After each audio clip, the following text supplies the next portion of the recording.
Hey, QED coders, this is Michael. And Jan is not going to be joining us today, but we are going to be going over how we can set up AI-assisted development uh, for to accelerate our own capabilities. So I think this is going to be a pretty good episode. So I am a director of consulting at Improving, and one of the things that I do there is I teach people, other improvers, as well as people in the community, how to accelerate their skills. And AI-assisted development is just the latest technique for accelerating your development skills. Um, so we are going to dive in and look at a tool um, that I believe is pretty accessible to most folks. So this is Cursor. Now, you may have heard me talk about other tools before on this channel, Klein is showing up right here for some reason. Yeah, Klein is one of my favorite tools. RuCode is my absolute favorite. I'm also a big fan of Claude Code, and I would say that if I were to rank all these tools, those are all better than Cursor. So why am I showing you Cursor? Well, Cursor is more affordable at the current time than those other tools, and it's more accessible. You can just install it and get started with less setup. So I want to introduce you to Cursor, show you my current workflow, how I work with these things, and help you to level up your skills as well. I'm going to start with a project that Cursor has never seen before. This is the DWS project that Jan and I are working on together. So this is a .NET WPF application using Janaka. So there's a lot going on here, and I want to see how can I use Cursor in order to work with these tools. So let's dive in with just the first thing that you might try. Let's say that we want to implement a brand new feature. Like right here, we have our console view models module, and so that's got a few things inside of these view models. So, like here's our task overview view model, and we've got a task view model. So the thing that I want to do right now is to add some features to these view models. It's really hard to see the code right here. We got a lot of stuff going on around the edge. So I find myself messing with these three buttons all the time. So you can put away all your tools, focus on your code, and then bring out just the tool that you want at any given time. So we're going to be using the chat window in order to work with this code. Okay, so we're going to get into some advanced usage of Cursor in a little bit on this episode, but I want to start off with just what's the first thing that you might try. So looking at this, I know that we need to add some features here. Yeah, we've got a client name, we've got a yard name, but you know what? We are not doing anything with the address, at least not in this version of the code that I've got right here. Let's see what is the current state of the address. So I'm going to come over here and go to ask mode, and let's just chat with our AI bot about this project. So what is the current state of the address fields? So we're just giving it a really simple prompt there, and so the results that we get are probably going to be about on par with the effort that we put into that particular prompt. So I just said the address fields. I didn't specify, am I talking about the view model? Am I talking about the view? Am I, am I talking about a physical address? Is it an email address? I gave it none of that context. What I did give it when I did that is access to this file right here. So let me reposition my screen just a little bit so that you can see where we are. So I want to unlock this, move that over here, and yeah, that's where we want to be. So now you can see me typing in this lower window right here. Okay, so I did have this one tab open right here. And so that means that when I asked that question, it had this file in context. It knew which file I was talking about. And so it answered that question from the perspective of the task view model, which was not my intent. I wanted to discuss the whole code base. I wanted to see how were addresses used within the view. So that is tip number one. You only get out what you put in. If you want to get better results out of this tool, you need to provide a better prompt and better context. And that kind of feathers right into tip number two. You might hear these things referred to as pair programmers or as junior programmers. These things are not people. They're not pair programmers. They're not junior programmers. Do not treat them like people. They are tools. If you treat them like people, two things might happen. One, you're not going to get good results out of them because you're treating it like a person and not like a tool. But two, you might actually start treating people the way you treat these LLMs. That's even more dangerous. So keep that separate in your mind. These are tools. Treat them as such. So what do you need in order to get something useful out of a tool? You need specificity. You need to provide enough information that that it can do a task. It can perform a task and it can provide information back to you. It's all about information flow. And so this puts me in mind of Claude Shannon, information theory. The amount of information that I just put in right here, very few bits of information. And so you can expect that if it provides more bits of information out, those extra bits had to come from somewhere. So it had to make something up. We call this hallucination. Again, that's an anthropomorphic term. It's not hallucinating. It's doing exactly what it's intended to do, and that is to provide a prediction of how you would continue this conversation. And if it doesn't have the information, it's going to make it up.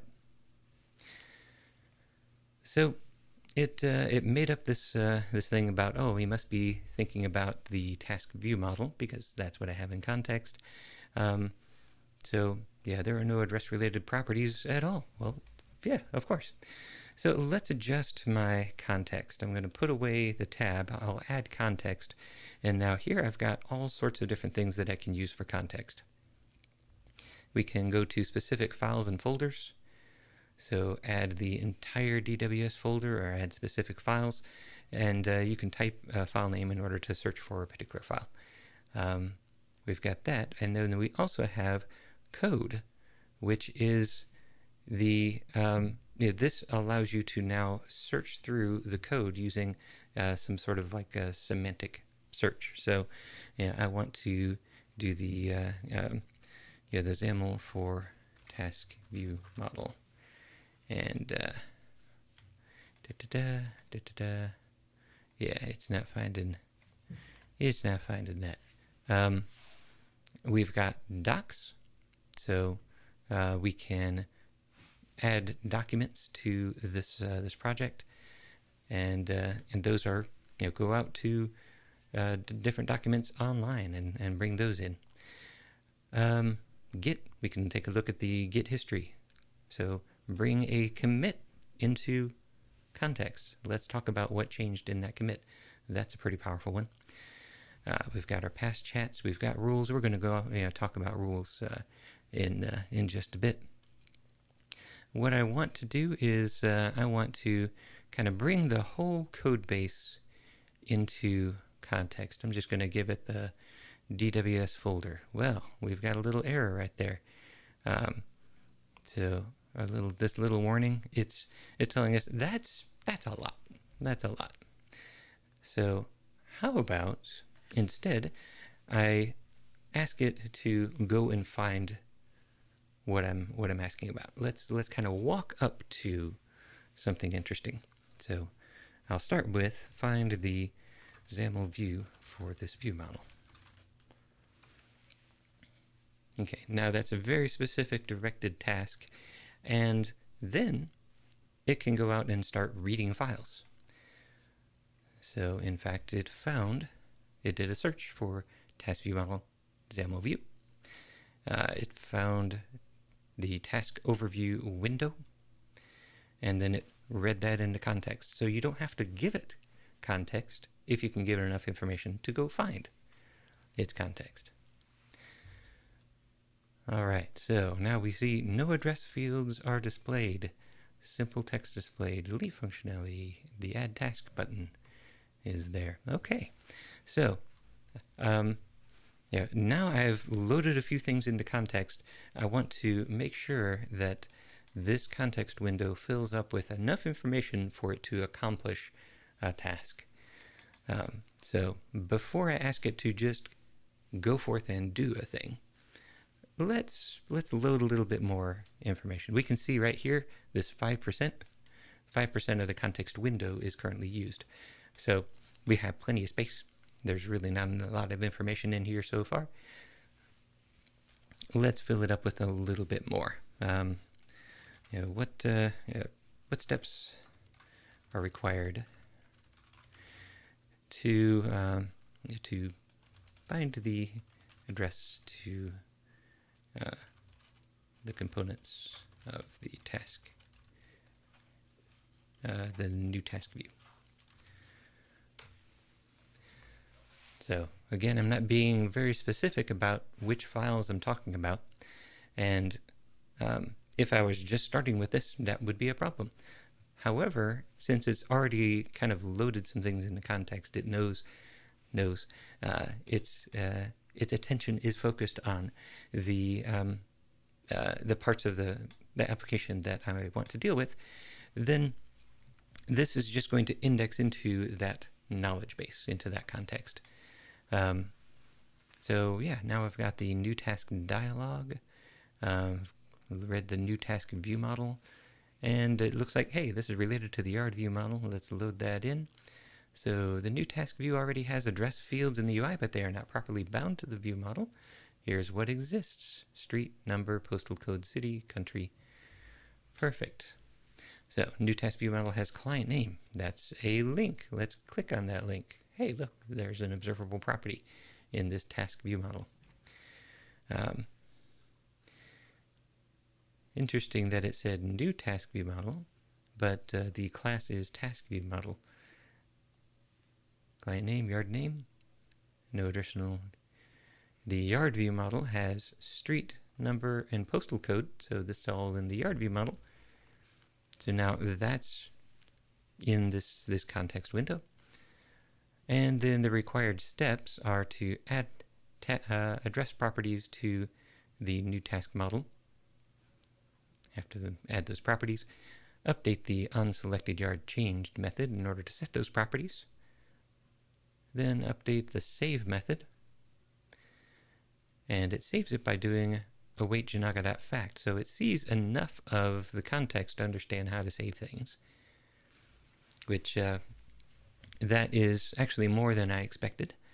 And then handle address updates. So if selected yards are not null, then we might want to update the yard address. This would require additional logic to handle address updates. It doesn't know how to do that yet. Okay, so Now we're up to a 9% context window. We're starting to get enough information to perform a task. So again, we're continuing along with the sort of things that you might do right out of the box. There are more advanced techniques than what I'm showing right here, but let's continue with what you might do right out of the box. Now we have a plan. Let's go ahead and implement that plan. Implement that plan. And so now it reads things in. It's right here you can see it's updating the new task view model, and these are all of the changes that it is currently applying. If I were to come over here, in fact I can just click on this right here, boom, and now I've opened up the new task view model. Then, oh, you know what? I forgot to do one thing. I've been in ask mode this whole time. So we can see the little bubble, which means it does not have permission to actually make this change. I'm just in ask mode. So I usually will be in ask mode when I want to restrict it. Let's just talk about things. And then once we make a plan, switch to agent. I forgot to do that switch. But this allows me to show you another feature right here. We've got this apply button. So after it comes up with its plan, what it wants to do here, I can click the apply button, and now it actually makes those changes. So we've got our observable properties for address over here. We are doing the address population here in unselected yard changed, and we are adding the address to the yard, which was interesting. In the plan it said that, hey, I don't know how to do that. No, that was something different. Okay. But now I get to review all of these changes, so I can see these 4 changes. One of them is just deleting an empty line. And so I can review them one at a time, keep the individual changes that I like, or I can review all changes in this file, keep them all. Okay, so we have applied that one. We can take a look now at the new task view model, and it's going to apply the properties to this one. It's going to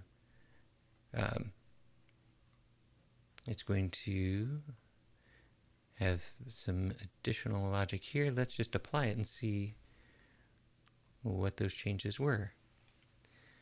Okay, so we've already got our observable properties. Oh wait, no, those were just added. I think I double-clicked something when I meant to single-click, but you can still see these are the new changes. So add the address. Add the address to the yard.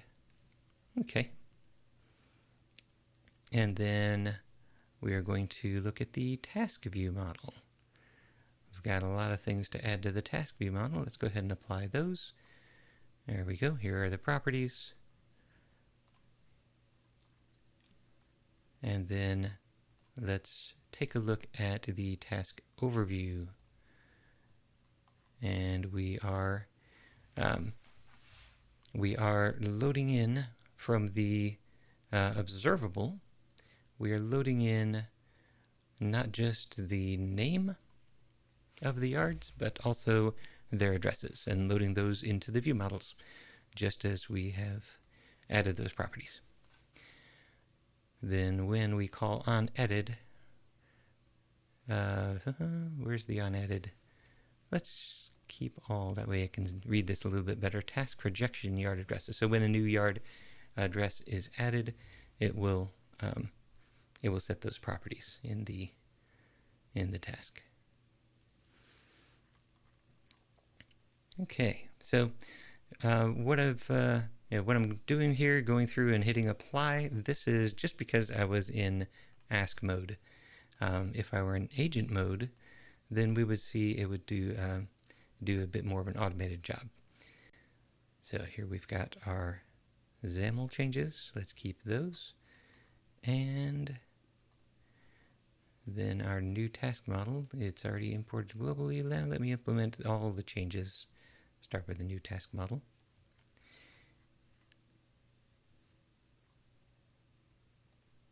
Apply those. And yeah, apply those. Okay. Now, hopefully, this was the complete set of changes that we wanted to make. Of course, it would have been better to make those changes in agent mode. But yeah, we can see that it's created some components. It's added some properties to view models. It's done some data binding. Is it right? I don't know. We've reviewed bits at a time, but we haven't really brought the whole thing into our heads to see, is this really the complete set of changes that we want to apply? And so for that, let's go back to our good old-fashioned Git skills. So let's take a look at the changes holistically. What was just applied here? Yeah, we had to expand the width a little bit in order to make things fit. Here we decreased some widths. I guess what it's doing is doing a layout side by side. I don't know. We'll have to see what it looks like. Added some components. Okay, so that's the task overview window view. The task overview window. So the task overview view model needs to provide the properties for those new components. So it's going to load the yard addresses into the okay, so this right here is the specification. So it's showing us that for each yard we want to have a projection where we get not just the yard names but also the yard addresses, and each one of those is a projection of street number, postal code, place, and country. And then when we use that, when that yard address is added, that's when we copy those properties into the task. What is the task? It is a, well, let me just hover over here. It's not helping me with the hover. Oh, let me switch back to regular mode here. Hover. Oh, okay. Yeah, the full C# support can't be loaded into Cursor, so probably best to kind of straddle the line, to use both Cursor and Visual Studio, or if not Visual Studio, at least Visual Studio Code. So so that way you can take a look at what the model just did by loading it into an IDE that you're more familiar with, or that provides more capabilities. So we were just looking at task overview view model. Let's go ahead and take a look at task overview view model right here. Let's open that. And we were right here inside of task. What is task? Okay, that is a task view model. So this task factory right here creates a task view model from a DWS task. And then we can set all the properties from that task projection. So that is how we are populating that view model. And so that looks like what we want that to do. The task view model itself, now it has those properties. That's all we added there. And then we've got this new task view model. And so I didn't see any change to the new task view. However, it could very well be that we already have these properties on the new task view, and we just need to make sure that they are bound. So two things that I could do. One, I could rely upon my current set of skills and go find the new task view. So Control T, and we have our little code search window. I'm going to say new task view, There's our new task view. Oh, new task dialog is what it's called. So open up that XAML. We've got XAML.cs. So that's the interaction logic for it, or control open brace control S, or control open brace S, that selects it in the Visual Studio Code, or the Visual Studio Explorer over here, and that way we can see there's the XAML itself. So, do we have those components? Ooh, looks like we do. So we've got street, and we can see that is data bound right here, text binding street. So the only thing that we were missing was the property on the view model. And so that added those properties to the view model.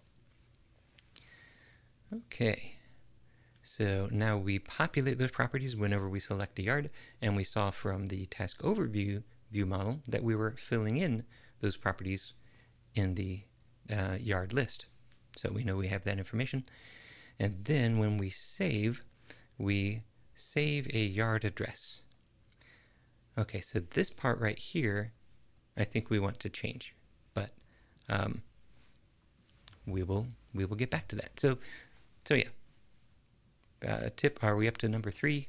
We've probably passed over a few more tips, but huge tip when using these tools is always review holistically as well as individually. So we reviewed our individual changes.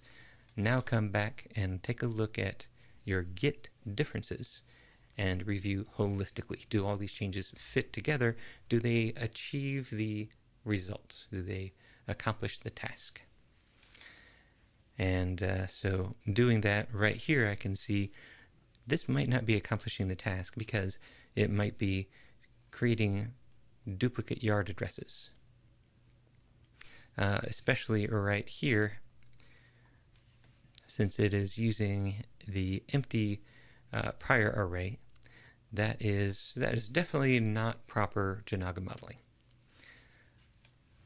Didn't jump out at me as I was doing individual review, but I saw it here. So let me just add a note right here. I'm going to add this as a to-do, and then I'm going to say use the correct Janaga mutable property pattern. So I don't want that bad code getting in here, but I don't want to mess with that right now. I want to see what we are doing. Okay, so we've got all that done. I'm going to switch back to Visual Studio in order to run it, because we've got all of the support that we need in Visual Studio to do that. If you're not working on a .NET project, then there's probably no reason to jump out of Cursor. So a lot of the other work that I do is TypeScript. I do that all straight within Cursor.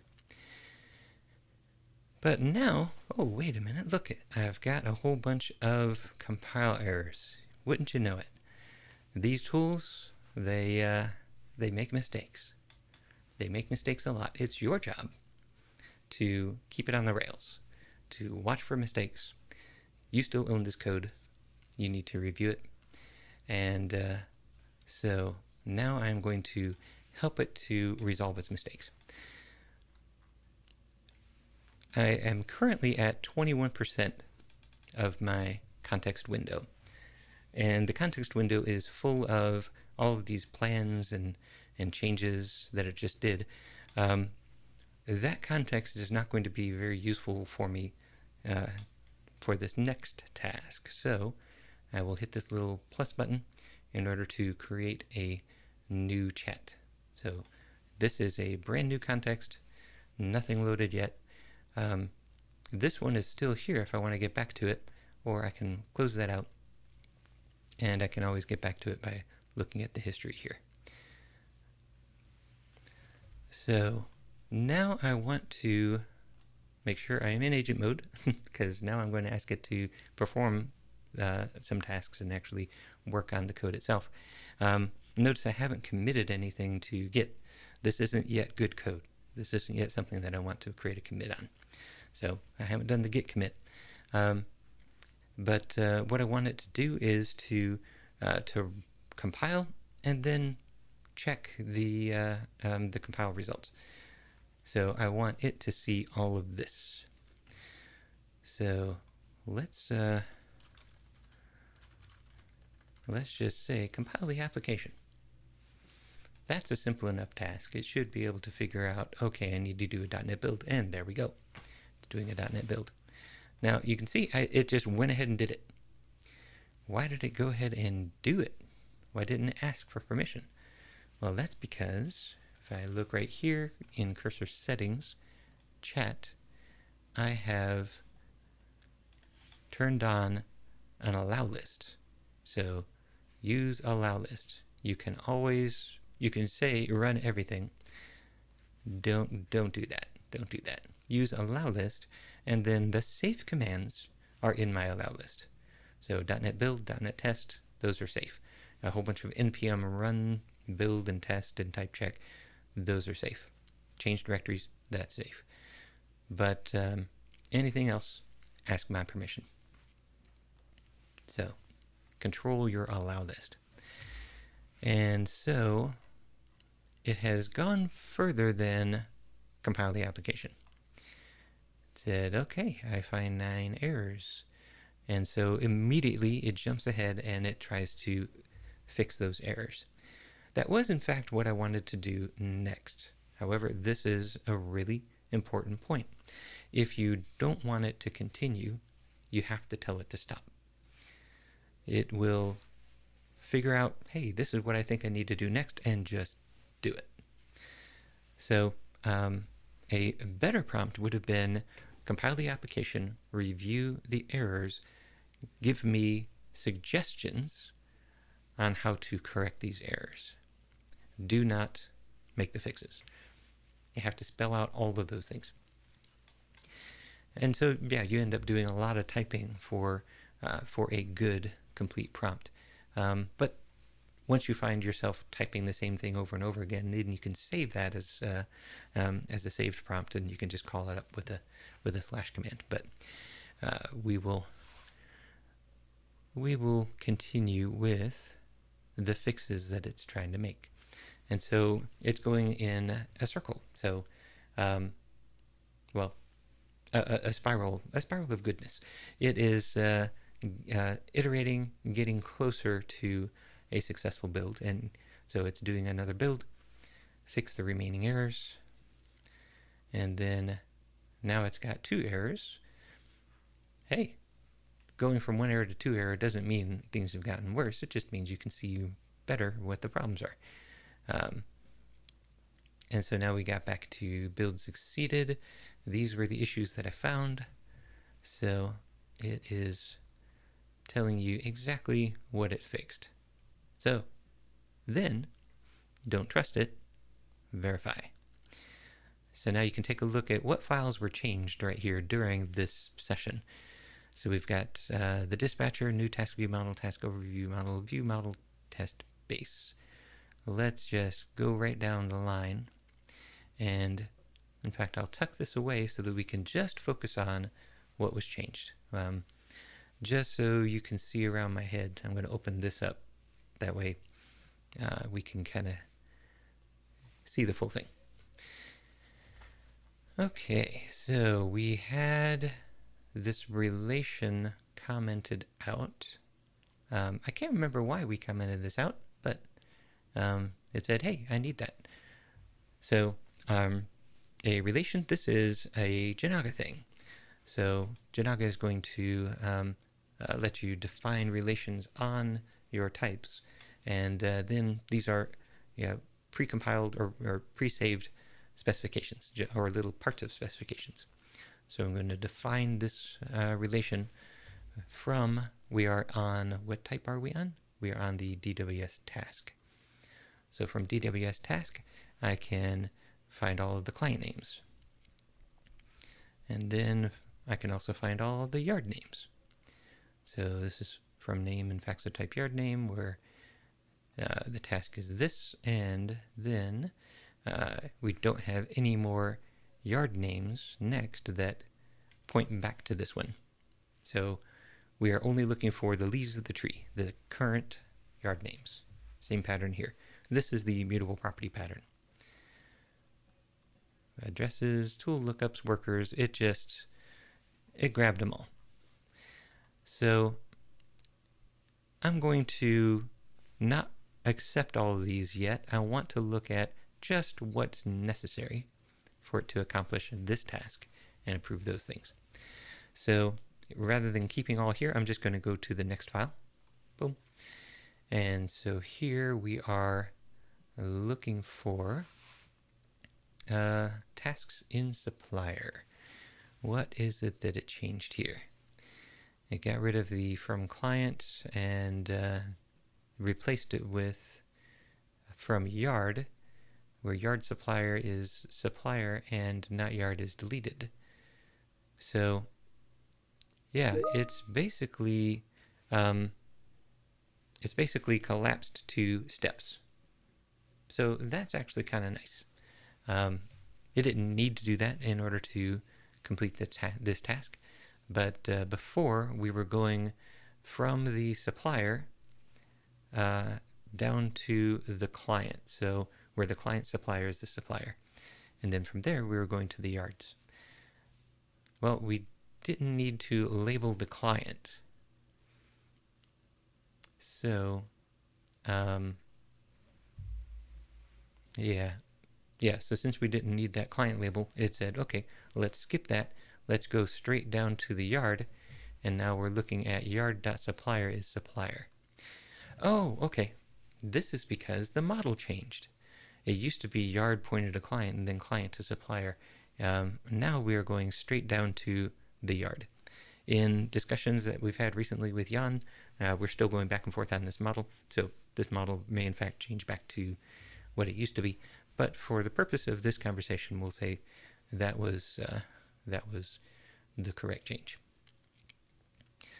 Then we are looking at the DWS task, and instead of looking at the DWS task in this yard, I'm looking at all of the DWS tasks in the supplier period. That looks incorrect. It looks like we really want the tasks as they relate to the yards.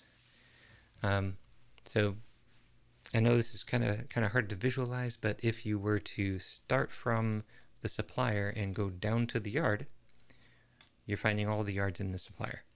And now start back from the supplier again and go down to the DWS task, and you're finding all the tasks in this supplier across all periods. So we're not relating the yard and the task at all by changing the specification this way.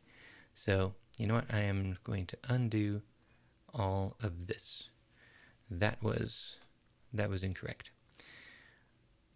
So no change to the task overview view model necessary.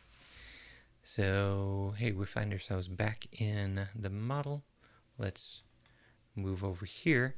And we've got a similar change here where we're getting the yards related to the supplier, not specifically those related to the client, and that means that we took out the client names. No, these things were definitely off task. It also got rid of my yard projections. Nope, not what I wanted at all. Let's see, we've got 3 other changes in this file. So here, to create a new task, we were creating that task from the supplier yard. Now we're creating it from the supplier period. Okay, so let's remind ourselves the task that it was working on. It's really hard to, really easy to forget what it was working on. It was working on some compiler issues. So The problem was that we didn't compile the application before we started making changes to it. It didn't compile in the first place because the model has changed, but these view models still use the old model. So we do have to change the way that we create DWS tasks. So let's go ahead and keep these. And that might tell us that the changes that we rejected before are still necessary. So we might need it to make those changes again. Now we've got just creating the yard. We don't create the client anymore. Well, I think I still do want to create the client, don't I? Yeah, so unfortunately I can't accept just this without that. So what I'm going to do, the only change here is supplier instead of client. So let me, oops, Control Z, reject that and change this to supplier. So that's the one that I want to fix. Okay, next file. We find ourselves back here again. And then here we are updating some tests. So, yep, this one doesn't require the client anymore. It just creates the yard within the supplier. Okay, we will keep all of the changes to the tests. Okay, finally we need to take a look at these. So, do I actually use client names, yard addresses? I don't think I ended up using any of these. Did I? I am not certain. Let's take a look. Now, while it's in this mode where it has made these changes to these files, these changes are saved. Undo is what changes the file, but it's currently in the green state, which means if I flip over here, I should see this file, dispatcher.cs, as in the green state here. So I should see client names is uncommented within DWS task. So let's go down to DWS task. It's down here somewhere. Well, let's do Control C, Control T, DWS task. There we go. So these are uncommented. That way I can look for references. Oh, in fact, they're showing up right here. 0 references, 0 references, 0 references. I am not yet using these. Now, is that just because something doesn't build? I'll hit Control Shift B and do a builds here and see. Now I'm just down to these 2. So yes, I do need to change these specifications. But yeah, these specifications do not use these relations. So let's first come back here and say fix the specifications again. All right, that's another bad prompt, because just now imagine all of the ways that it might respond to that prompt. That's the space of possibilities. This is going back to Claude Shannon again. Communication is not about writing a message, it's about selecting a message. Among all of the possible messages that you might send, you select one, and if that message means the same thing on the receiver side as it does on the sender side, then you have successfully communicated. Here, I'm not giving it very much information, so the space of possible continuations is large. If I give it more information, that constrains the output space. That's what Claude Shannon tells us. So you have to provide enough information to select the message that you're actually after. Enough information to select the continuation that you want it to predict. So let's give it a little bit more information. Where was this specification? The specification was, let's go back to my error list in new task view model. So let's go to new task view model. And so I've got that in context right here. And now I can say you are looking at new task view model. So when I say fix the specifications again, it knows that this is what I'm talking about. Or does it? The word specification is a Janaga word. However, it's not a word that appears anywhere inside of this code. So these are iQueryables. So maybe I should say iQueryable.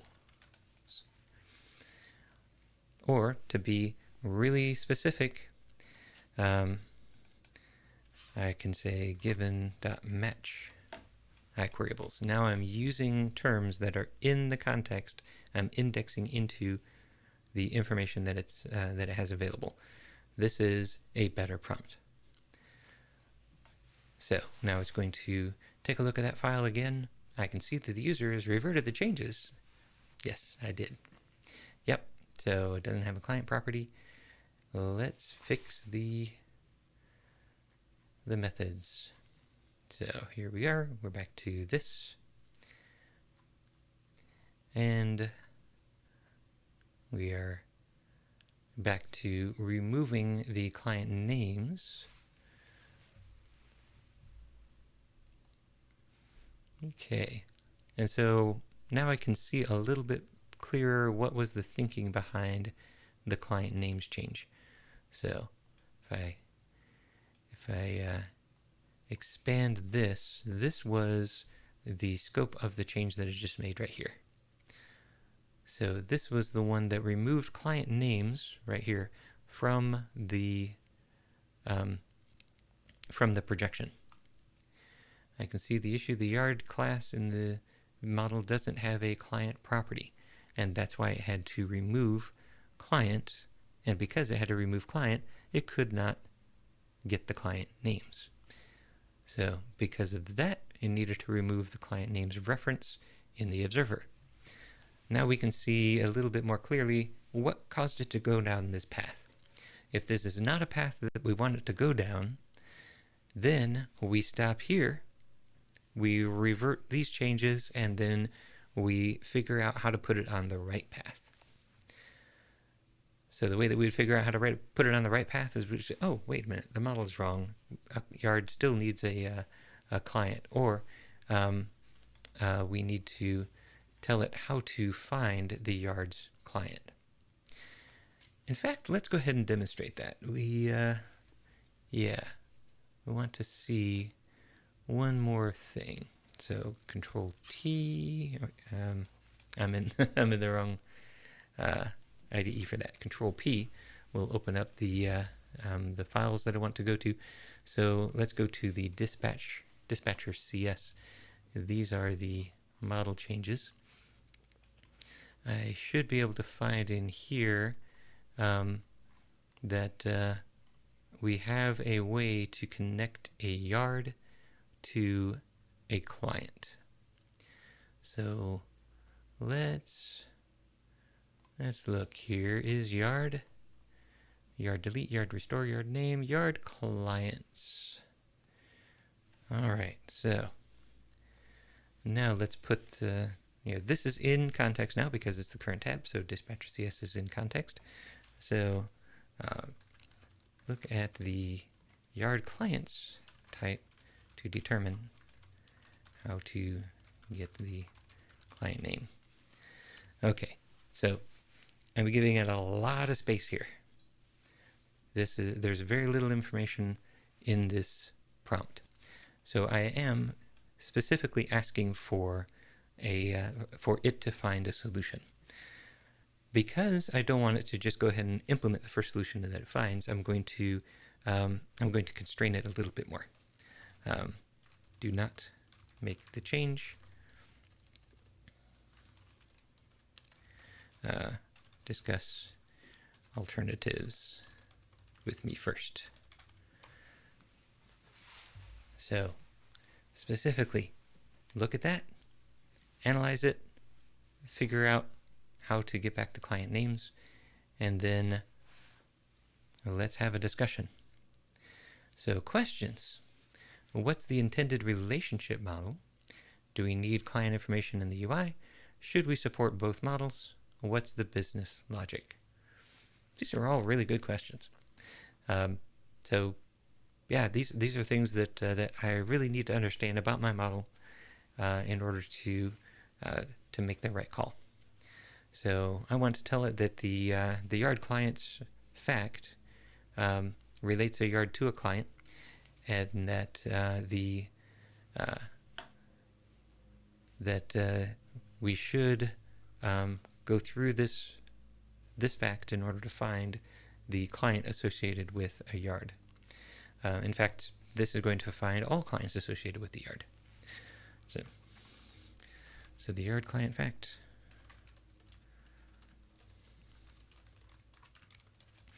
associates a yard with a client.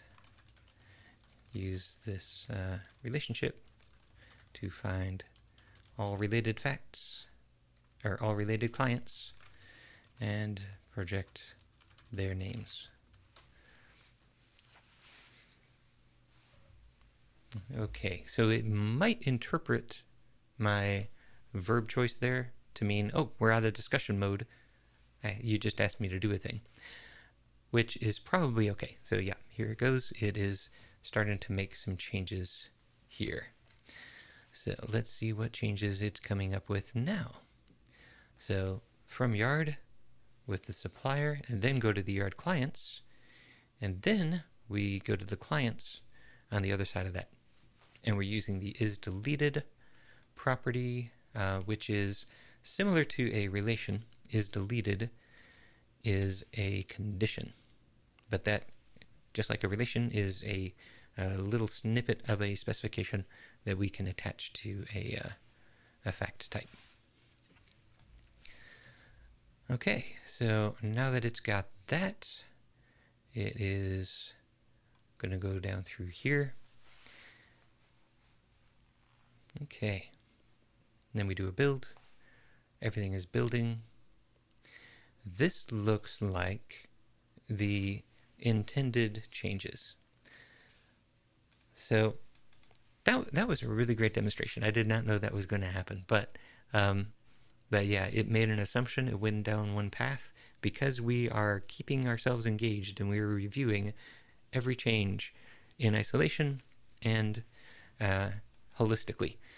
We caught that something was wrong, that it was throwing stuff away that it shouldn't be throwing away. And then we were able to do a bit of research, put it on the right track, and set up the context in order for it to do the right things. Fantastic. Okay. So let's keep all of those things. So now at this point, I usually do a bit of a retrospective. Now, unfortunately, I didn't start you off with best practices. Then best practices would have had us create some cursor rules. So I need the cursor rules first before I can do the retrospective. Now, that's okay. We've got multiple context or multiple context windows here. So I'm going to start a new chat.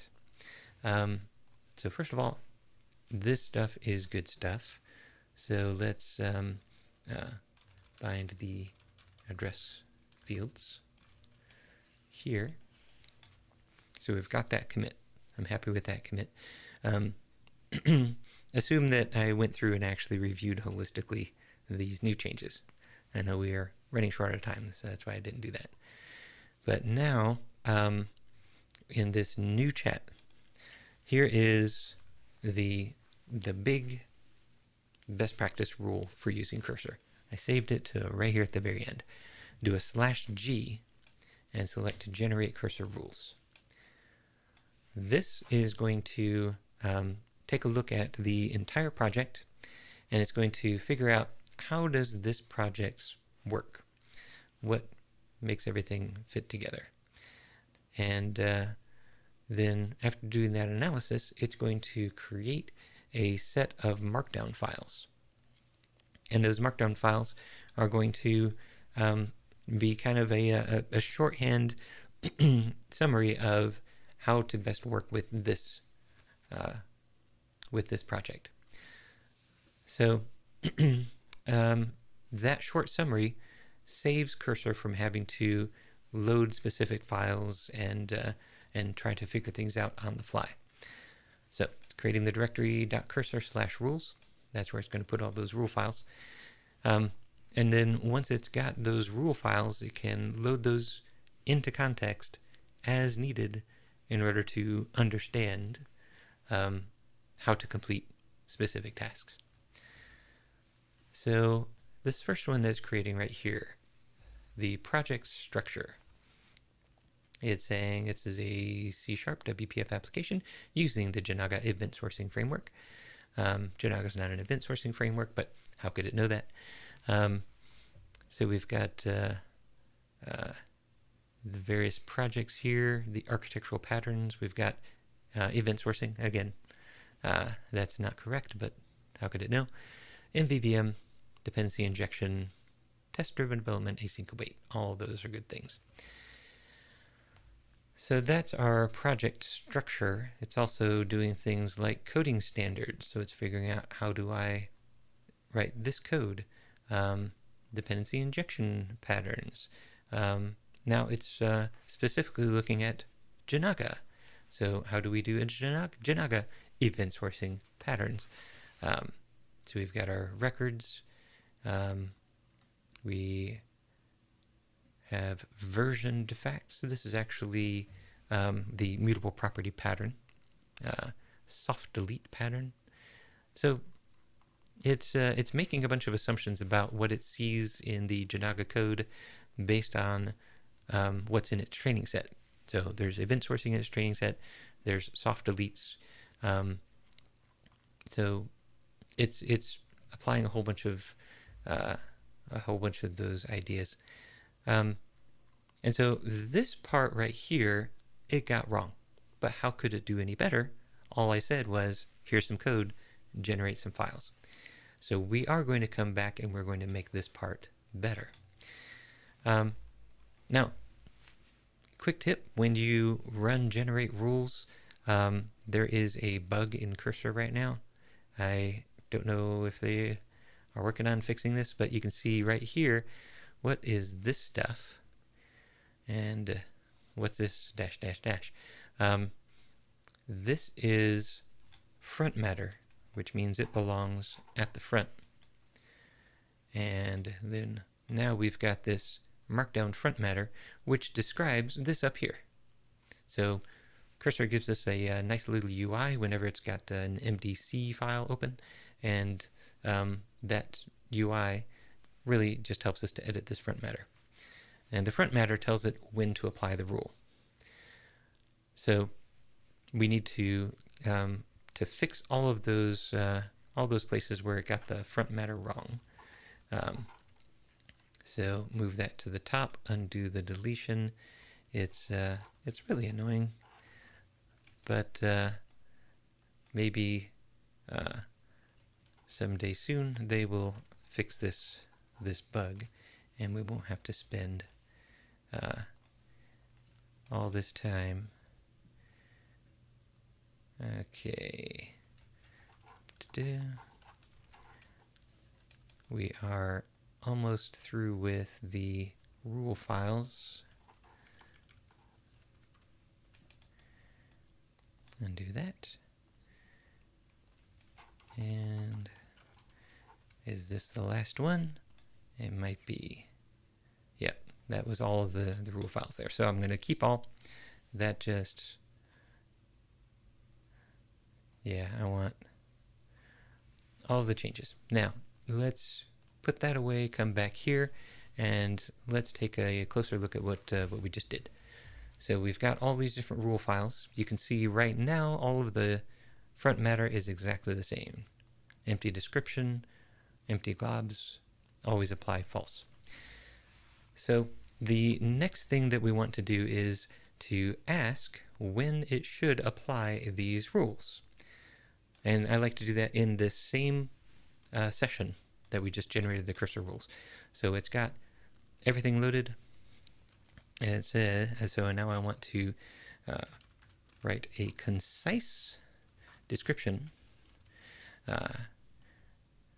explaining when to use each of these rules. Now, I have to use the word concise. Without that, it gets very verbose. And then I have to also tell it one more thing. Do not repeat the contents of the rule in the description. Without that, you basically end up with all the details just kind of summarized in there. And that's not what you're after. The description is going to be loaded into the LLM first. And then it's going to say, given this task and all of these rule files, which ones are most important for the completion of this task. So based on that information, then it can make the it can figure out which ones to load. Then it loads those in, and then it continues with the task. Now the bug appears again, and it writes the description at the. Oops! Here it didn't even write the description at the bottom. Okay, so this might not have worked for, yeah, it gets confused with the bottom of the file. It thinks that's, so you can see it repeats the last 4 lines of actual content plus the empty line, so maybe it's 5 lines, as opposed to keeping this 5-line front matter. So undo all of that. In order to get around this bug, here's what I sometimes find myself doing. Let's change this extension. Oops, there we go. This extension here to .md, which means it's not going to work as intended at the moment. However, that gets us out of the user interface that we just saw. We can see the little UI helper going away, and it looks just like a regular markdown file. So let's be a bit more specific here now. I have renamed the files to give them an MD extension. Reapply that last change. So I don't want you to make anything else up. Take the last thing you just did. I'll reapply those descriptions to the renamed files with the MD extension, and this will get us past that cursor bug. Then we can see what it is that we are talking about. So here is project structure. All right, now it's done this in the right place. Let's take a look at what it just did. Always apply true. So it set always apply to true, which means that it is always going to bring this file into context. This file has useful information no matter what task you're trying to complete, so we will keep always apply true. Given that always apply is true, we don't actually need the description, so we can get rid of this. So let's save that and go to the next one. The coding standards. This is also always apply true. So use this rule when writing new code, refactoring existing code. Yep. Which is pretty much any task. So always apply. This one, dependency injection. So here it gave us the glob star.cs. So anytime you're working on a C# file. And then it also provided this description. Now, if it's got a glob, it's going to apply anytime you're working on that kind of file. But if it's got a description, then it's going to use this description to figure out, is it appropriate to apply this rule. In this case, I don't want dependency injection every time I'm touching C#. I only want it to be when working with dependency injection, creating new view models, configuring AutoFact modules, or when you need to understand how services are wired together. And all that information is contained within here, but it didn't repeat that information. So I'll just have the description, no glob. This one here, when you are working on DWS models, start.cs, and so this is where the domain models are.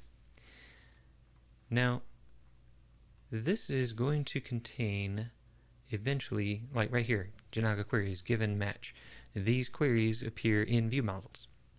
So this glob is too specific. So I'm going to take that out, and I'll just rely on the description. When working with domain models, creating new fact types, writing Janaga queries, and I'll update it to use the word specifications once it completely understands what Janaga is. And so that's a better way of doing that here. So we want to do the same thing here, like that's not going to be the only place that view models appear. And when writing tests, let's go ahead and keep that glob, which means I don't need this description. However, I might want to eventually change the description or just rely on the description. So I'll keep that as well. Architectural decisions, we will always bring that in. Is that appropriate all the time? Actually, no, I don't think it is. So I'll just rely on the description. Use the rule when making architectural decisions, understanding design rationale. So this is a huge benefit to Cursor. Now, I know that we are over time, but there's one more skill that is going to be really handy. And that is when you have a session where things go wrong. You want to hold a little retrospective with the AI. So in here, you learned a few things in this session. Please summarize what mistakes you made, what you corrected, and the new understanding that you gained. So I asked it to summarize that, not do anything with that yet. And so now it's got, these are the mistakes I made. I initially assumed that Yard had a direct client property. I rushed the fixes. I took an inconsistent approach. These are the things I corrected. New understanding, Janaga fact-based architecture, query pattern recognition. So some really good things. Reactive programming model. Okay.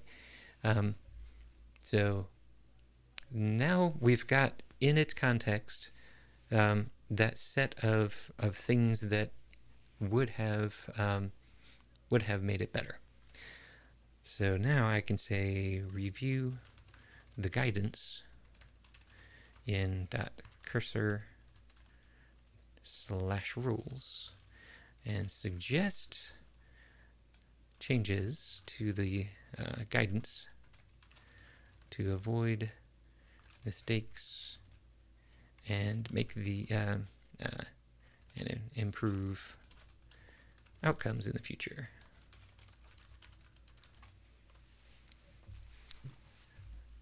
So I'm still doing this with the .md files, so it's looking at those .md files.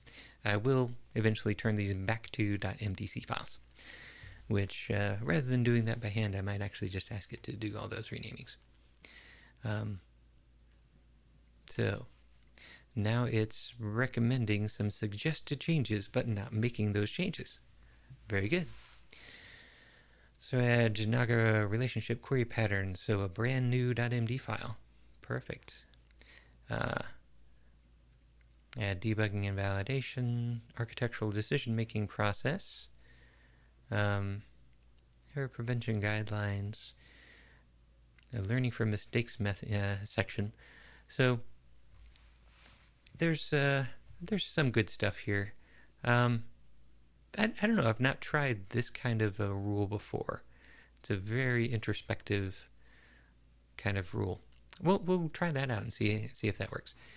So now I can say, go ahead and apply these changes. We can see we're at 52% of the context. We need to get this out of context and into files quickly. So apply these changes to the guidance. And if I didn't like some of the suggestions, I would tell it apply just this change or this list of changes. Maybe even specifically don't apply that change. So now we've held a little retrospective. We've come up with a plan for the next sprint, and then we are updating our working agreements. So all of that personifying, what we're really doing is we are adjusting the context in order to make sure that we get better outcomes in the future, that we select a better prediction. And we're using all the information that we gathered through selecting the wrong prediction and correcting it in order to make sure that we provide the right context for that. So now we've got our error prevention guidelines, we've got our relationship query patterns, and our decision-making process. So we have added 3 of the rule files. We didn't create a new rule file. I thought we might do that. So eventually, through this kind of self-reflection, I will probably want to break relationship query patterns out of the this file. So have this file be just about models and that one about queries, because you write queries far more frequently than you write models.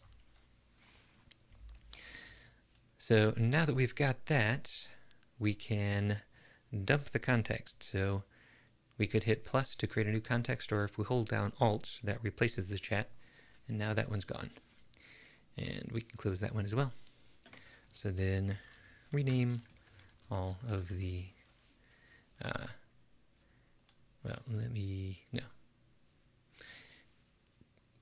go ahead and create a temporary commit just in case this goes horribly wrong. Then write cursor rules. Rename all of the .md files in .cursor/rules as .mdc, which is probably best done with a PowerShell script and not with prompting an LLM, but at least I'm not going through here and renaming them all by hand like I did last time. It's probably going to take just as long as renaming them all by hand. Oh wow, yeah, it's reading each file, creating a new file with the MDC. Wow, yeah, that is the slow, expensive way to do it. Okay, I'm gonna do it all by hand. You know what I'm gonna do? I'm gonna do something different. Let's be clever. We'll take just a little bit more time. Write a PowerShell command to accomplish this. So it's probably going to execute that command and not just write it. So yeah, here we go. Get childs for each. Run it. There we go. That's better. Okay. And now it's got to congratulate itself. Excellent. I renamed some files. It gets really excited. So now we have some rules, and the next task that we do is going to be better for it. So we can see here, if I want to do some work with dependency injection, I'm going to intelligently apply this rule just when the task lines up with this description. Janaga patterns are intelligently applied, MVVM. The project structure is always applied, so it's always bringing that in. The testing patterns are applied only to the AWS console test folder and just the C# files in there. So, so keep your rules nice and tight. Make sure that they are working for you, and you are going to get much better response out of Cursor. So that is what I wanted to talk with you about today. Yeah, definitely took longer than I anticipated, but there's a lot to go through there. Use Cursor effectively, use AI effectively, and you can definitely boost your productivity. But remember, it's not a person, it's not a junior programmer, it's not an intern. Don't treat it like that. Treat it like an information tool. Treat it using Claude Shannon and information theory and selecting from the possible space of outcomes. Provide good context, provide good prompts in order to narrow that selection down to just the subset that you would be willing to accept, and then review everything. Review it line by line, review it holistically. Set up those rules. You are going to completely rock this. So build something awesome, and I will see you next time.